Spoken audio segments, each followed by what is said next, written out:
हे माधव, मनुष्य अपने जीवन में असफल कब होता है? भगवान श्री कृष्ण अर्जुन के इस प्रश्न का उत्तर कुछ इस प्रकार देते हैं।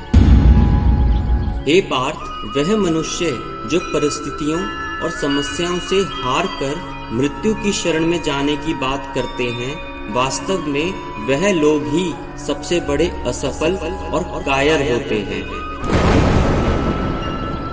ऐसे लोग जो थोड़े से प्रयास के बाद या अपने निजी कारणों से प्रयास करना छोड़ के मृत्यु की शरण में जाना ज्यादा सरल समझते हैं, वास्तव में ऐसे लोग ही असफल कहलाते हैं। जो लोग अपने जीवन की चुनौतियों को एक ऐसी लोहे की दीवार मान लेते हैं जिसे तोड़ना उन्हें असंभव लगता है, ऐसे लोग ही असफल कहलाते हैं।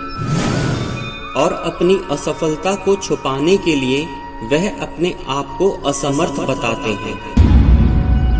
वास्तव में इस संसार में असमर्थ जैसा कुछ है ही नहीं, क्योंकि किसी कार्य को करने में आप असमर्थ तब होते हैं जब उस कार्य को करना आरंभ तो कर देते हैं, लेकिन थोड़े प्रयास के बाद उसे बीच में ही छोड़ देते हैं और कहते हैं कि यह कार्य तो असंभव है और हम इसे करने में असमर्थ हैं। किंतु वह यह नहीं जानते कि यह उनकी असफलता है जो उनसे ऐसा बुलवा रही है। यदि मनुष्य को सफल होना है तो उसे एक ऐसे वीर योद्धा के तरह प्रयास करना होगा जो अपने प्राणों को दांव पर लगाकर युद्ध के लिए निकलता है और तब तक युद्ध भूमि का त्याग नहीं करता जब तक उसकी विजय ना हो जाए या वह स्वयं मृत्यु को प्राप्त ना हो जाए। यदि वह विजयी हो जाता है तो उसकी कीर्ति और बढ़ जाती है, और यदि उसकी मृत्यु हो जाती है तब भी उसे सफल ही बोला जाता है, क्योंकि युद्ध भूमि में प्राप्त हुई मृत्यु को वीरगति बोला जाता है।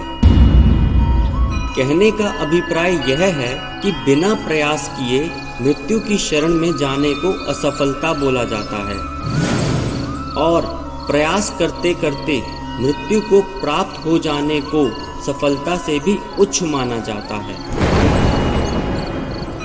यही एक छोटा सा कार्य है जिस कारण मनुष्य सफल होने में समर्थ होने के बाद भी असफल हो जाता है।